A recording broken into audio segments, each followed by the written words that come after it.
Sustainable development के लिए global action plan है। It originated in the world summit on the sustainable development held in Johannesburg in 2002।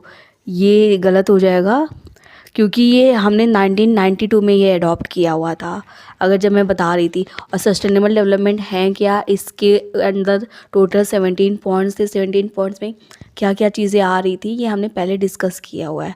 तो हमारा जो answer हो जाएगा ओनली 1 होगा, क्योंकि ये सस्टेनेबल डेवलपमेंट से तो रिलेटेड है, लेकिन सस्टेनेबल स्टॉकहोम कन्वेंशन 1972 में आया था।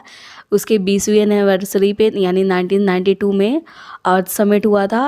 अर्थ समिट के अप्रेजल के फॉर्म में तो एजेंडा 21 आया था जो सस्टेनेबल डेवलपमेंट से रिलेटेड था, जिसमें अपना मेन पॉइंट्स ना पॉवर्टी से रिलेटेड था। स्पीसीज़, इंडेंजर्ड स्पीसीज़ जो थे उन्हें बचाने की बात की जा रही थी, और सोशल सिक्योरिटी की बात की जा रही थी, है ना। तो ये सभी थे। तो ये चीज़ हमें याद रखना पड़ेगा कि इस एजेंडा 21 है क्या, इसके अंदर कौन कौन से पॉइंट्स हैं, ये कब लाया गया था, है ना।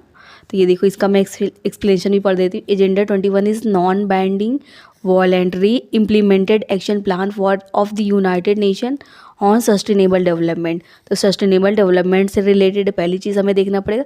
दूसरा पॉइंट हमें ये याद रखना पड़ेगा कि नॉन बाइंडिंग है, कभी कभी इससे रिलेटेड क्वेश्चन पूछ लेता है, ठीक है। It is product of earth summit, मतलब कि कौन से कॉन्फ्रेंस पर ये एजेंडा 21 हमारा आया हुआ था।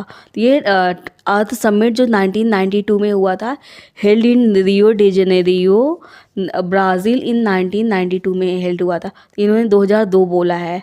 और जैसे जब मैं बता रही थी तो उस वक्त मैंने बोला भी थी, ये 20th anniversary of Stockholm convention पे आया था। तो वैसे अगर हम 2002 देखें तो 30 साल हो जाएंगे, तो भी गलत ही हो जाएगा, ठीक है।